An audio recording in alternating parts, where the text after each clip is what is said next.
Olá, bom dia. Hoje iremos falar sobre diarreia. Eu resolvi fazer deste modo porque assim a gente consegue concluir.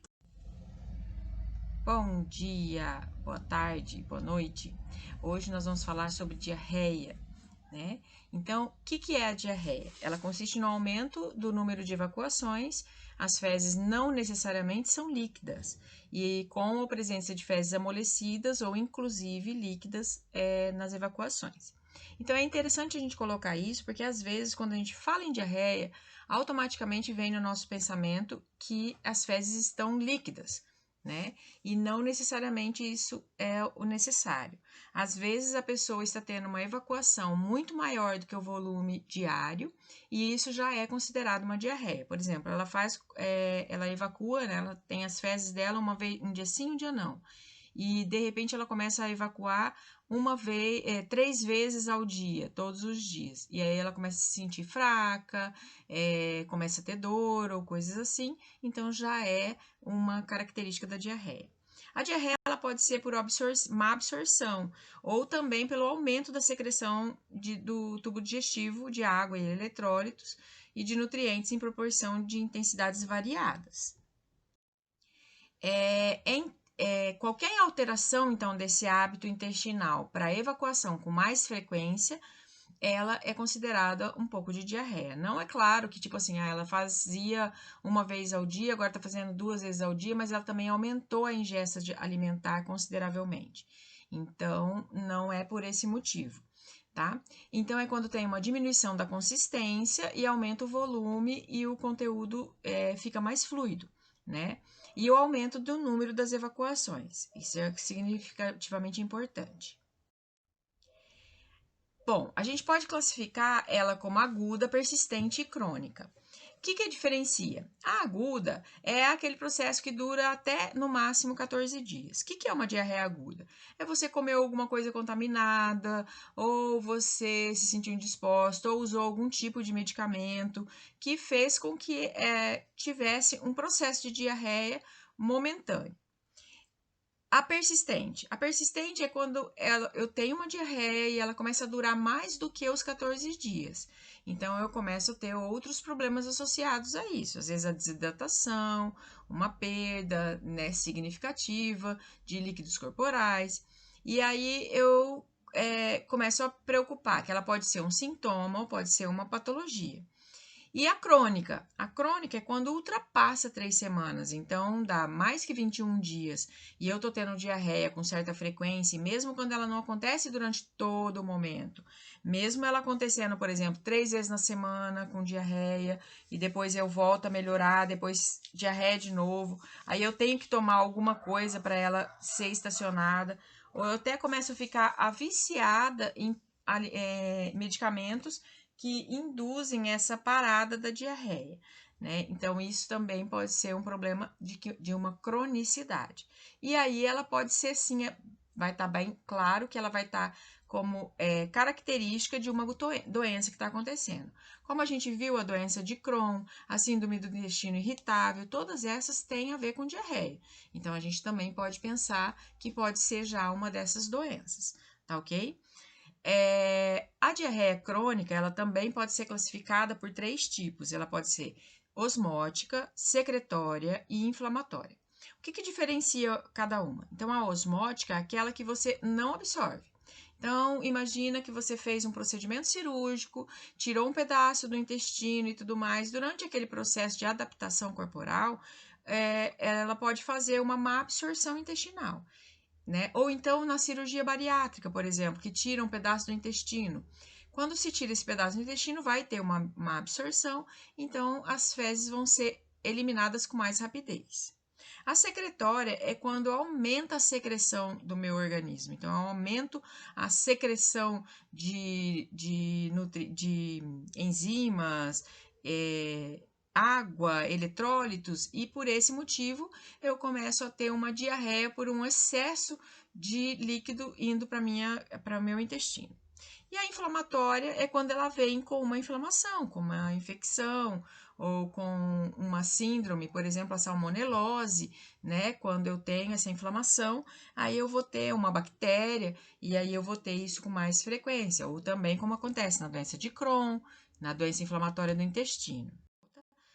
É mais ou menos um esqueminha que acontece. Então, ó, quando o soluto começa a ficar osmoticamente ativo, né? Então, eu começo a ter tenho uma mucosa normal, aí eu tenho uma atrofia das vilosidades e começa a ter uma hiperplasia dessas criptas, né? A regeneração dos enterócitos e só depois dele recuperado é que ele vai voltar ao normal. Então, enquanto ele tem a microvilosidade diminuída, eu tenho uma diminuição da absorção de nutrientes. E aí ela fica lisa e vai ser um processo de diarreia. A gente já tinha até falado sobre isso antes.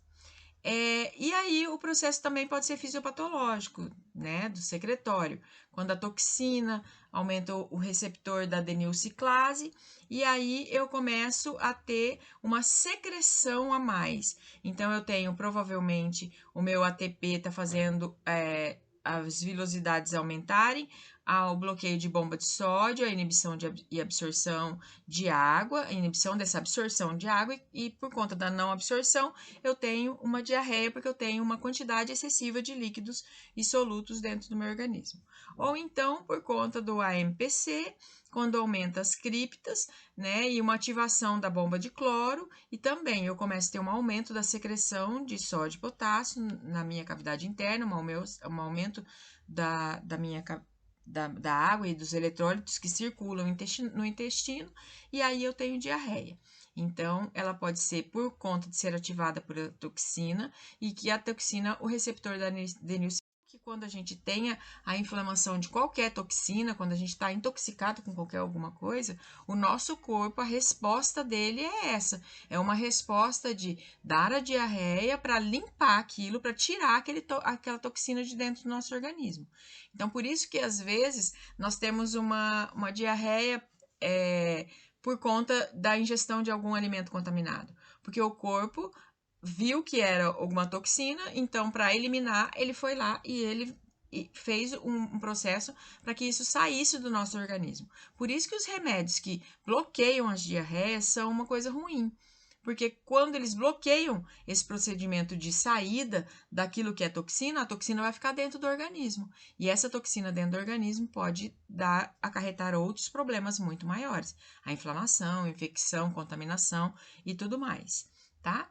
Então, a etiologia pode ser por vírus, bactérias, parasitas, alergias, medicamentos antirretrovirais, principalmente os medicamentos para AIDS, eles causam muita diarreia, e doenças inflamatórias intestinais. Como agora, por exemplo, nós temos um vírus, que é o coronavírus, que um dos processos, das consequências dele é a diarreia, né? Embora tenhamos outros vírus, como o rotavírus, que dá muito mais diarreia do que o coronavírus. E a inflamatória? Então, a inflamatória tem uma exudação de muco, né? Então, eu começo a ter algum sintoma de inflamação, e daí dá certo quando vocês olham. Lembra aquele vídeo que eu postei sobre a fisiologia do intestino? Então, quando eu tenho uma inflamação, o meu corpo tentando proteger aquela camada do intestino que está ali exposta e machucada, né, inflamada, eu começo a ter uma exudação de muco, eu começo a fazer um muco protetor para que saia, para que essa não seja piorada, esse processo inflamatório. E aí, durante esse processo, com a ação do alimento passando e tudo mais, eu posso ter uma passagem de muco, sangue, né, desse lume intestinal, do trato gastrointestinal, que vai possibilitar, inclusive, com a perda das fezes com água, eletrólitos e muitas vezes proteína, né? E que daí eu já tenho outros inconvenientes, né? Porque se eu tenho perda de proteína nas fezes, eu estou tendo uma preocupação de estar indo a proteína para onde ela não devia, né? Então, todas as vezes que a gente tem perda de proteína, tanto nas fezes quanto na urina, tem alguma coisa errada no nosso sistema, tá? Então, Pode ser distúrbio de motilidade, que raramente causam essa má absorção. Pode ser também o aumento dessa motilidade e diminuição do tempo de trânsito, né? Uma síndrome do intestino irritável, uma síndrome carcinoide, um tumor de tireoide, um hipertireoidismo, que tudo isso aumenta esse fluxo da motilidade intestinal e pode dar a consequência da diarreia. Outros podem ser uma diminuição dessa motilidade por um superaquecimento bacteriano e acaba sendo uma pseudo-obstrução intestinal. Também pode ser um problema. Quando vai, né, os apontamentos, que pena. Bom, em todo caso, eu não sei se vocês conseguem ver minha setinha aqui, a gente pode então fazer um exame para se diagnosticar. Então, como é feito o diagnóstico? Que aqui deveria estar escrito. Pode ser clínico, laboratorial e para ser feito o diagnóstico. Como que eu faço o diagnóstico clínico? A pessoa chega para mim, começa a conversar e ela diz que ela tem uma diarreia já faz mais de 15 dias, então eu sei que clinicamente, aí eu faço a avaliação de olhos, fezes e tudo mais, eu vou conversar, fazer uma anamnese, e aí eu consigo fazer uma análise clínica, palpando o abdômen, né, vendo a circunferência, como que tá o abdômen dela, se tá globoso, se tá escavado. Aí, para comprovar, eu faço análise laboratorial, que pode ser de sangue, né? E nesse caso vai ser mais difícil fazer de fezes, tá? Para poder então chegar num diagnóstico. Lembrando que também a fibrose cística, a intolerância ao glúten, ela às vezes pode ficar mascarada por muito tempo e aparecer só no início da vida adulta, que também é importante a gente ressaltar. Todas as outras acabam aparecendo antes desse tempo, tá? E aí eu tenho que saber o quê? A história alimentar. Então, qual foi o período dessa amamentação dessa criança? Quando que foi introduzidos os alimentos? Se ele tinha nutrientes de elevado poder alergênico durante o processo alimentar. Então, toda essa história alimentar vai ser importante durante esse processo para descobrir se eu tinha ou não se tem alguma intolerância ou alguma alergia, ou até uma alergia tardia que está iniciando durante esse processo mais tarde, né? Mais avançado. As dietas hiperosmolares, né? Que daí, se ela teve bastante. O que são dietas hiperosmolares? É aquela diarreia com muito líquido. É aquela diarreia que, de repente, a pessoa nem tá mais ingerindo a quantidade de água suficiente e aí eu tenho uma diarreia constante. Geralmente causada por viral e tudo mais. Aquela diarreia que a gente brinca até, que fala para a pessoa assim, só tá água, né? E que assa, porque às vezes é esse líquido hiperosmolar está muito ácido no intestino, então eu tenho que levar em conta, tipo assim, ela teve isso muitas vezes, né? Foi alguma infecção bacteriana? Quantas vezes que teve, tal?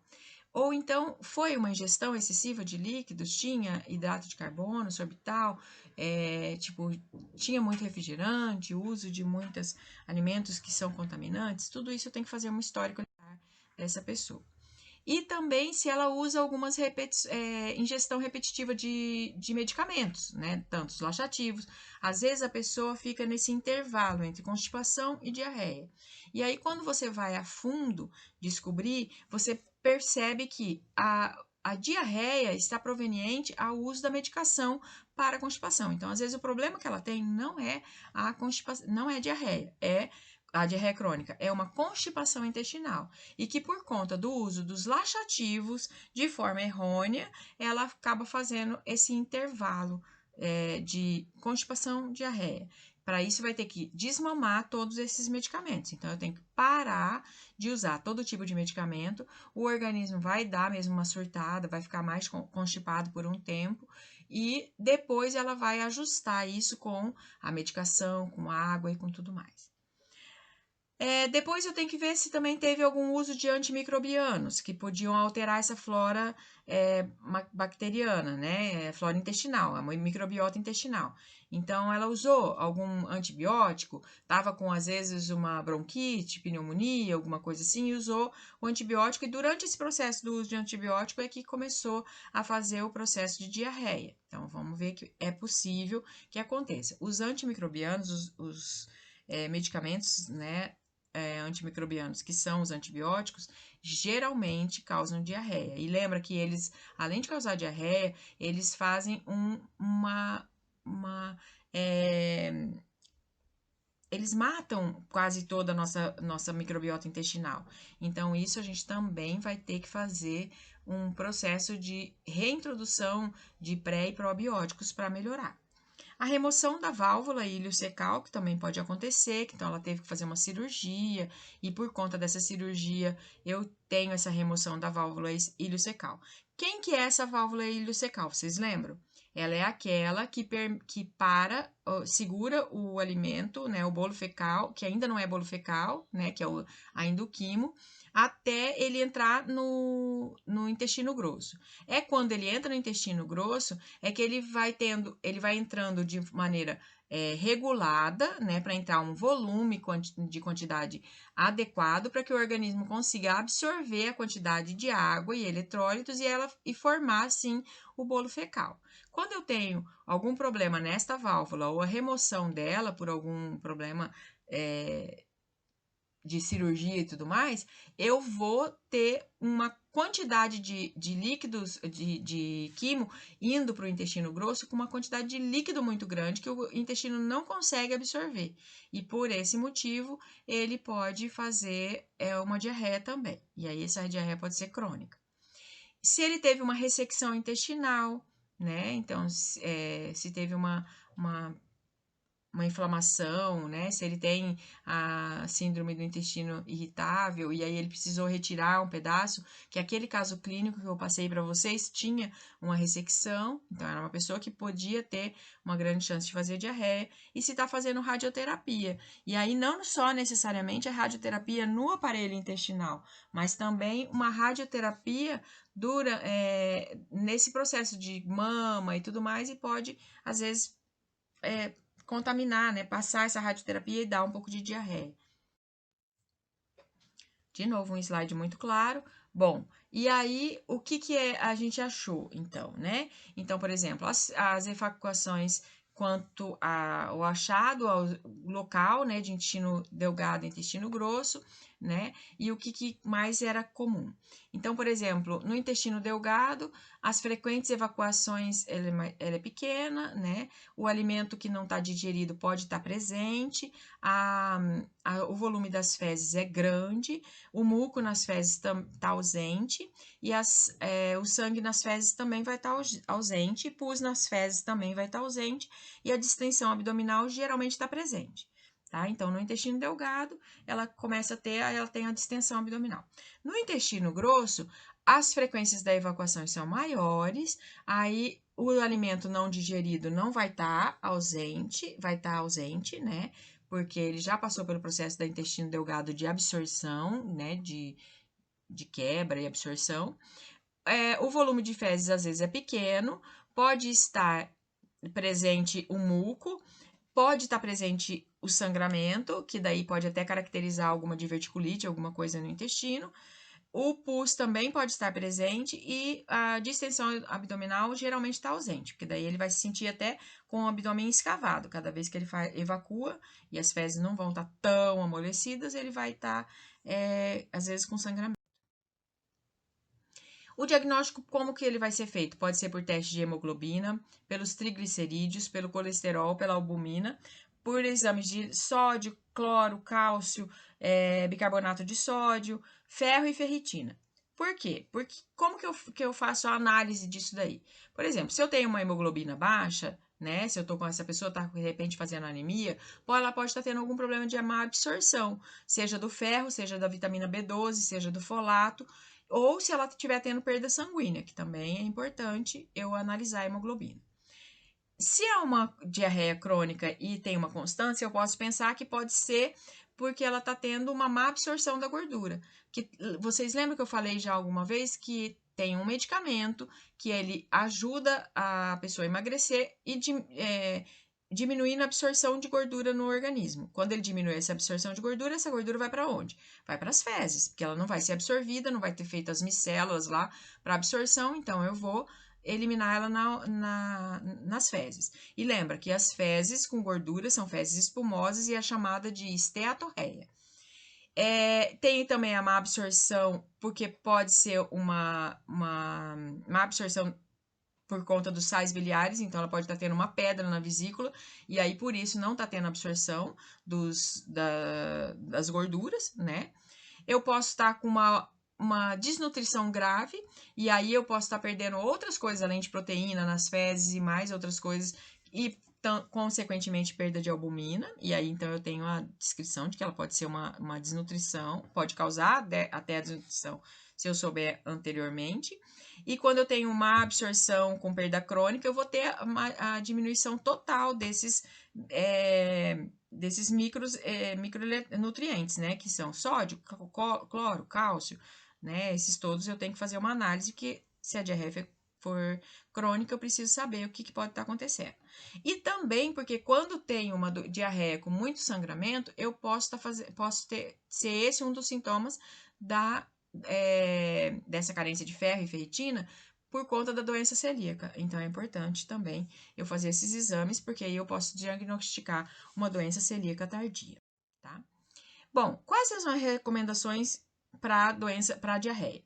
Independente dela ser crônica ou dela ser aguda, a diarreia sempre vai ter que ser beba bastante líquido para compensar esse líquido da perda, seja esse da diarreia osmótica, que você está perdendo muito líquido, seja porque você está tendo diarreia. Então, beber muito líquido é importante. O soro caseiro também é importante, porque durante o procedimento da diarreia, é muito comum a gente perder potássio. E aí vai começar a dar cãibra, hiponatremia, tremores, né, fraqueza, né? E aí, então, o soro caseiro é importante. Pode ser também bebidas isotônicas, então, a água de coco, os Gatorades da vida, né? Então, eles também podem fazer essa suplementação só de potássio que está sendo perdida. Tá? E é importante que a pessoa não deixe de comer. É muito comum quando a pessoa tem a diarreia bacteriana, naquele primeiro momento, enquanto ela está eliminando aquela bactéria, ela tem essa sensação de que ela não quer comer, porque tudo dá uma sensação de coisa ruim, né? E outra coisa que também deixa essa anorexia muito comum é a pessoa com síndrome do intestino irritável, que a gente já falou anteriormente, que é por conta de ter tanta diarreia e tanta dor durante o processo de aumentar as contrações intestinais, eu tenho dor. E quando eu tenho o aumento desse peristaltismo com dor, eu tenho tendência a não querer comer, porque quando ele se movimenta, eu tenho mais dor. Então, às vezes eu quero eliminar. E aí não é bom esse processo, porque sempre é preciso que tenha essa alimentação, esse nutrido. Então, seja de soro ou coisa assim, e de coisas leves. O que são coisas leves? São alimentos que dificilmente causam danos. Então, quais são esses alimentos que dificilmente causam danos? Caldo de arroz, caldo de carne magrinha, né? A banana, em geral, ela não causa nada. Torradinhas, né? Um purezinho de batata. Então, todos esses alimentos que são basicamente ricos em carboidrato e que não têm uma dificuldade no processo de digestão. Alto índice glicêmico, tá? Inclusive, né? Então, é muito bom. A banana é bom também porque ela também é rica em potássio, então ela vai perdendo. Isso daí a gente já sabe desde a época que as nossas avós faziam. Tipo assim, começou a ter um pouquinho de diarreia, ou então a pessoa começou a ficar mal, teve diarreia, o que a avó fazia? Canja de galinha, né? Que vai arroz, vai batatinha, cenoura e franguinho, pouco óleo, que o óleo era só aquele do frango mesmo, da carne de frango, né? Então, isso também é interessante. E suspender essas coisas que têm fibras e que vai fazer esse processo piorar. Não as fibras insolúveis, que ajudam a controlar. As fibras solúveis, que são bagaços, frutas, fibras em geral, como aveia. Então, tudo isso a gente tem que tomar cuidado. Outra coisa que a gente viu que foi o hortelã, tanto o chá quanto o óleo de hortelã, né, aquele nas essências e tudo mais, ajudam a acalmar o intestino, né? Então, chá de camomila pode ajudar esse processo. Qual que é bom evitar? Café, leite, o leite porque tem lactose, vai aumentar o processo de diarreia. Álcool, né?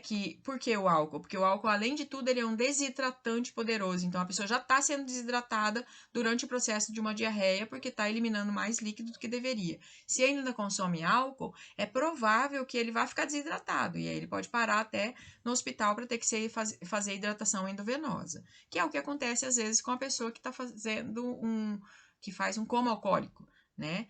Que ela tem uma ingestão grande de álcool e por isso ela desidrata o organismo e acaba tendo que tomar glicose na veia, soro e tudo mais. E aí evitar todo tipo de alimento ultraprocessado, temperado ou com alto teor de gordura, né? E até é engraçado que como que o nosso corpo fala, né? Como o nosso corpo responde a tudo isso. Porque é normal quando a gente tem um processo de diarreia, a gente ter também essa angústia de não querer comer o alimento muito gorduroso, não querer, sim, os sintomas até é o corpo respondendo, não, isso não vai me fazer bem, né? E às vezes a gente acaba indo contra a nossa mensagem corporal, que não, mas tem essa feijoada e eu quero comer essa feijoada, e aí é lógico que o processo vai ficar ainda mais grave. Então não esqueça de lavar bem as mãos, agora então mais do que nunca, né? Principalmente antes das refeições, ferver água de rios, lagos, riachos, mesmo torneira, porque uma das grandes problemas da giardíase, por exemplo, é a água contaminada. Né? E, inclusive, às vezes a gente pensa que está num lugar e que está tendo problema com a água, então começa a tomar água, comprar água para beber. Mas a água contaminada por parasitas, ela pode estar na escovação do dente, no banho, e ela já é o suficiente para a gente engolir algumas gotinhas e ser contaminada. E por isso que pessoas que vão para a Índia e tudo mais, para países onde tem essa alimentação muito de rua e assim, elas tendem a fazer a diarreia logo de início. E sabe qual que é uma das coisas que ajuda profundamente a pessoa a não ter essas diarreias? É ela fazer levar, né, lencinhos perfumados e tudo mais, coisa que ela possa limpar a mão, álcool gel, né? Então, lencinho perfumado, álcool gel, comer aquilo que veio na hora, não deixar para comer depois, e beber a água fechadinha e lavar, escovar o dente, inclusive, com essas águas que vem embalada, né? E aí a pessoa, quando faz tem todo esse cuidado, às vezes ela não tem a diarreia. Por quê? Porque ela não foi contaminada pelos parasitas, tá? Tem muitas lições também que as pessoas falam assim, não pode beber refrigerante ou outra bebida, né, em outro vasilhame. Ou às vezes, por exemplo, quando eu fui para Bonito, eu tomei todo o cuidado porque a água de lá é salobra, então ela tem um excesso de calcário, então ela acaba fazendo excesso de magnésio, né? Então acaba fazendo um pouco de diarreia. E eu tomei todo o cuidado do mundo até o último dia. No último dia eu pedi um refrigerante, né, que era para não correr o risco de ter nada, e pedi gelo. Olha que ideia maluca, né? O gelo é feito da água de lá. E aí eu tive problemas com a diarreia, tá? E tem também umas crendices popular que falam assim, toma Guaraná com maisena, toma Coca-Cola que passa diarreia. Gente, isso é um absurdo. Não pode fazer isso, porque isso vai aumentar o processo diarreico, porque toda bebida com açúcar vai aumentar o processo de diarreia, tá? E aí, cuidado também com a água de fazer gelo, né? Para não acontecer igual aconteceu comigo, tá? Bom, aí aqui tem os chazinhos.